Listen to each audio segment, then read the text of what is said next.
Olá pessoal, tudo bem? Meu nome é Lidiane Rocha, esteticista e professora dos cursos de estética. E em parceria com a DNA Dermocosméticos, nós estamos lançando essas videoaulas para tirar algumas dúvidas do profissional que está se formando em estética e para os já formados também. Nessas aulas nós falamos sobre fisiologia cutânea, histologia cutânea e falamos também muito sobre cosmetologia.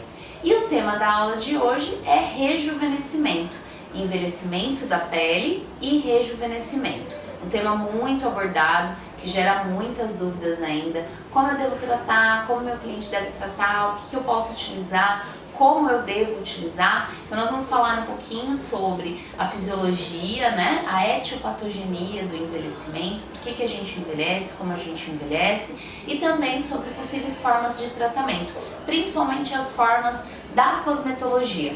A cosmetologia na atualidade ela tem apresentado diversos princípios ativos que têm como foco melhora no rejuvenescimento da pele. Se você gosta do nosso conteúdo, não deixe de dar o seu like aí nesse vídeo, seguir o nosso canal e também ativar as notificações lá no sininho, tá certo? Para a gente começar a falar sobre envelhecimento, eu preciso falar sobre a principal camada de sustentação da nossa pele, que é a derme. Então eu gostaria de mostrar para vocês uma imagem, que vocês me acompanhassem aí. Nossa pele é dividida em epiderme e derme, mas a derme é a parte estrutural da nossa pele. Então a derme ela é composta por um grupo de células chamada fibroblasto.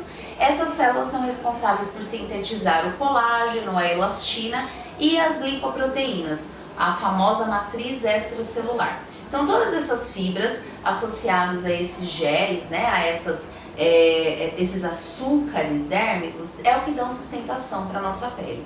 E no processo de envelhecimento eu tenho a redução aí desses compostos. Tanto das fibras, eu tenho diminuição das fibras de colágeno, das fibras de elastina e tenho diminuição também das glicosaminoglicanas, desses açúcares importantes que são responsáveis por entumecer, por deixar a derme sustentada, forte, tá? Então, mais ou menos é assim que acontece no envelhecimento. E aí também gostaria que vocês me acompanhassem nessa próxima imagem. Existem dois tipos de envelhecimentos cutâneos. O cronológico, que é aquele que não tem como correr, todos nós nascemos envelhecendo, então passados os dias a pele envelhece cronologicamente. E o fotoenvelhecimento, que é provocado. Independente do tipo de envelhecimento que nós estamos falando, quais são as disfunções que a minha pele apresenta nesse processo? Primeiro, a degradação da matriz extracelular, tem uma diminuição dessa matriz, diminuição das fibras de sustentação, diminuição da água da epiderme e a epiderme também perde a sua capacidade protetora. Então, quando a pele envelhece, fisiologicamente são essas disfunções que são apresentadas. Toda a degradação da derme, associada também à diminuição da capacidade protetora e hidratante, né? E intumescente ou intumescida da epiderme. Bom, acompanhe aí comigo essa próxima imagem. Nós sabemos que 70% do envelhecimento do brasileiro ele advém do sol, principalmente pela irradiação UVA. Então tá aí a importância, eu não posso continuar essa aula sem falar um pouquinho sobre a proteção solar. Se você vai trabalhar um cliente, o cliente vem te procurar, se o paciente vem te procurar com a queixa de envelhecimento, não tem como começar um tratamento sem indicar um bom filtro solar. E aí, quando eu falo de filtro solar, eu estou falando de um filtro solar que atenda todas as necessidades dessa pele. Hoje nós sabemos que um filtro solar que protege só contra a radiação UVB não é o suficiente. Um filtro solar que protege contra a radiação UVB e UVA também não é suficiente. Um filtro solar, para ele ser eficiente, ele precisa proteger contra a radiação UVB, contra a radiação UVA principalmente, porque é a radiação que mais lesiona a derme, que mais cria espécies reativas de oxigênio e radicais livres. E aí eu convido vocês a assistir a nossa aula de oxidação cutânea e sistemas antioxidantes, que está disponível aí no canal para vocês. Precisamos que o protetor proteja contra a poluição e contra a radiação infravermelha, contra o calor. Dessa forma, você vai ter uma proteção total dessa pele e aí sim o seu cliente vai ter resultados clínicos efetivos. Então, falando sobre o protetor solar, o seu cliente também precisa utilizar um bom antioxidante para tratar rejuvenescimento. Tudo isso eu estou falando da preparação da pele se você quer tratar o envelhecimento precoce, focando aí, né, na proteção de todos os fatores que podem desencadear o fotoenvelhecimento ou o envelhecimento precoce, tão estudado na literatura atual. Bom, eu gostaria de acompanhar, que vocês acompanhassem comigo essa imagem mostrando os efeitos da radiação UVA e como ela causa o fotoenvelhecimento. Então a radiação UVA ela provoca e sintetiza, né? Aumenta na pele a síntese de espécies reativas de oxigênio, provocando o fenômeno que nós chamamos de estresse oxidativo e consequente aumento das metaloproteinases, que são enzimas que vocês conhecem bem, a colagenase e a elastase. São enzimas que degradam colágeno e elastina da derme. Então as células elas perdem a sua função, né, as suas funções celulares, e eu tenho aí ativado pela radiação UVA o dano ao DNA, aos lipídios e às proteínas e a todos os outros componentes celulares. Quando a gente pensa em envelhecimento, a gente não pode pensar também só em radiação. Então sim, o sol é uma das principais formas de envelhecimento, mas eu tenho que pensar no cigarro, o exercício pesado também gera radicais livres que ajudam no envelhecimento precoce, a alimentação inadequada, o estresse, o emagrecimento rápido, tudo isso vai aumentar aí a velocidade do envelhecimento da pele. Então, pensando em tratamento para a pele, primeira coisa que a gente tem que pensar, fazer quando eu vou trabalhar uma pele é fazer uma boa ficha de avaliação, entender quais as necessidades do meu cliente e indicar um bom home care, então um bom filtro solar associado a bons antioxidantes. Esse é o acompanhamento que o seu cliente vai fazer no dia a dia para que você tenha resultados clínicos. E quando a gente fala no tratamento do rejuvenescimento clinicamente, quais são as terapêuticas que nós utilizamos hoje para trabalhar o envelhecimento? Primeiro, a gente sempre trabalha o envelhecimento com substâncias que gerem lesão, que gerem inflamação. Então hoje a gente utiliza muito o microagulhamento, o laser, a luz intensa pulsada, a radiofrequência.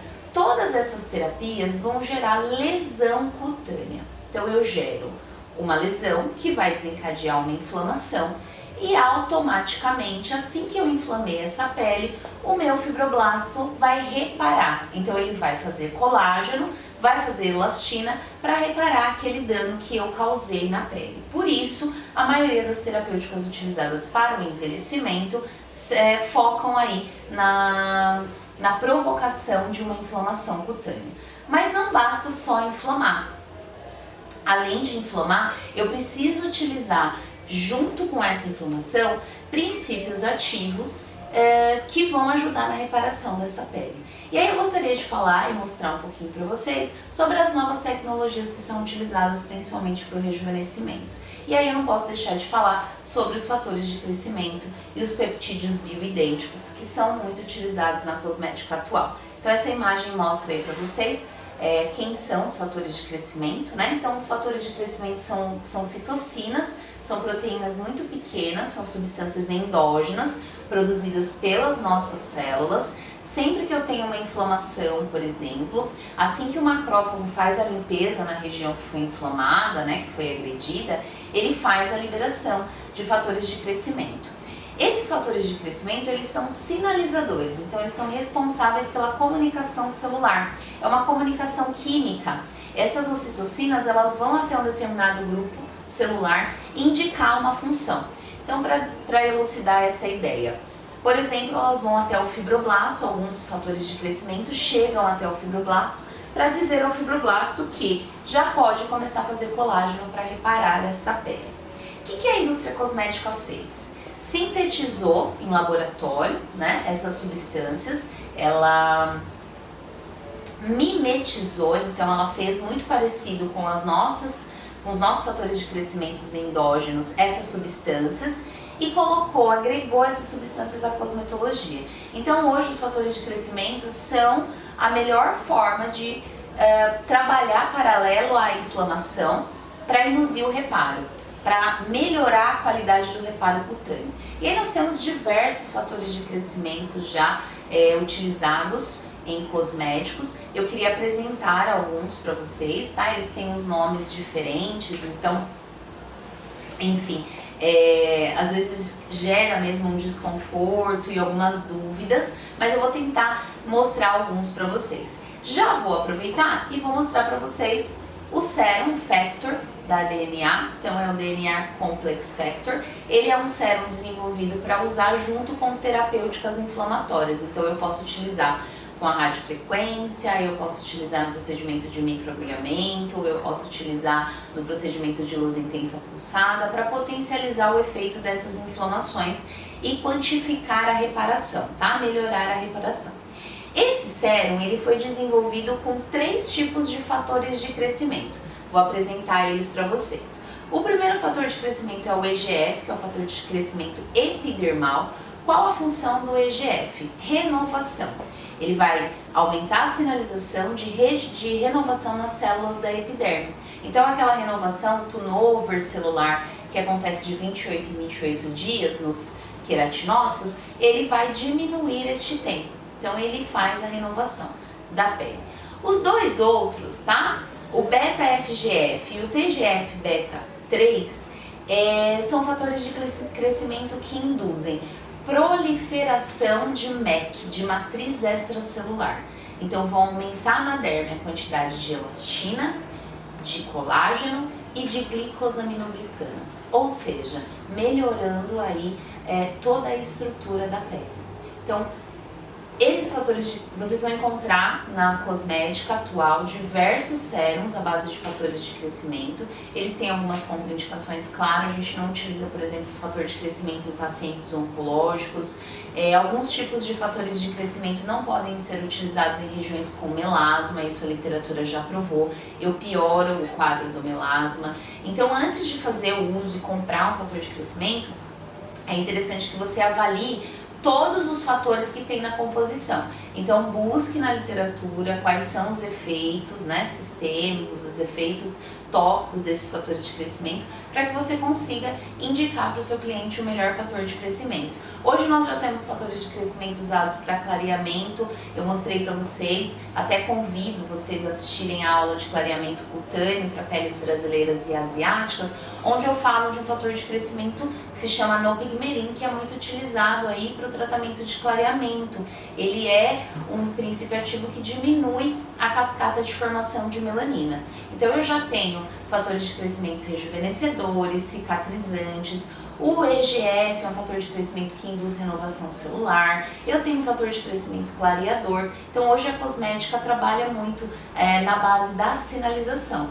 E eu acredito que a gente siga nesse contexto. Então, cada vez mais os produtos cosméticos vão trabalhar através dessa sinalização celular, através do uso do fator de crescimento. Este aqui é um produto para ser utilizado por profissional, então após a inflamação nós fazemos a utilização do produto para potencializar os efeitos reparadores. E aí eu quero mostrar como opção home care, que você pode indicar para o seu cliente para os tratamentos de rejuvenescimento, eu quero apresentar para vocês o Serum DNA Cell Skin. Ele pode ser utilizado durante o dia e a noite, durante o dia antes do filtro e à noite, né, para procedimentos, potencializar procedimentos de rejuvenescimento. Ele é feito de células tronco de uma maçã, a Malus domestica, tá? É uma maçã que consegue ficar muito tempo lá na fruteira sem estragar, então ela tem células troncos especiais. Ele tem o colágeno, que age como um oclusivo, melhora a hidratação cutânea. O IDP2 peptídeo, que é um tipo de fator de crescimento rejuvenescedor, e a nanovitamina C, é uma vitamina C nanoesferizada, que vai ser ativada, vai ser liberada na pele durante algumas horas, então tem um efeito gradativo e progressivo da vitamina C como antioxidante. Então, são 2 produtos que você pode utilizar, colocar aí nos seus tratamentos de rejuvenescimento para potencializar os efeitos de tudo aquilo toda aquela inflamação ou processos reparadores que você criou no seu dia a dia. Além disso, eles podem ser utilizados também com algumas terapias que não necessariamente vão induzir inflamação. Então, eu posso utilizar associado a massagem, lifting, posso associar a microcorrentes, posso associar ao laser de baixa intensidade, que são terapias usadas para rejuvenescimento, mas que não induzem a inflamação, tá certo? Eu espero que eu tenha tirado algumas dúvidas de vocês, que vocês tenham gostado da aula e eu espero vocês na próxima. Até mais!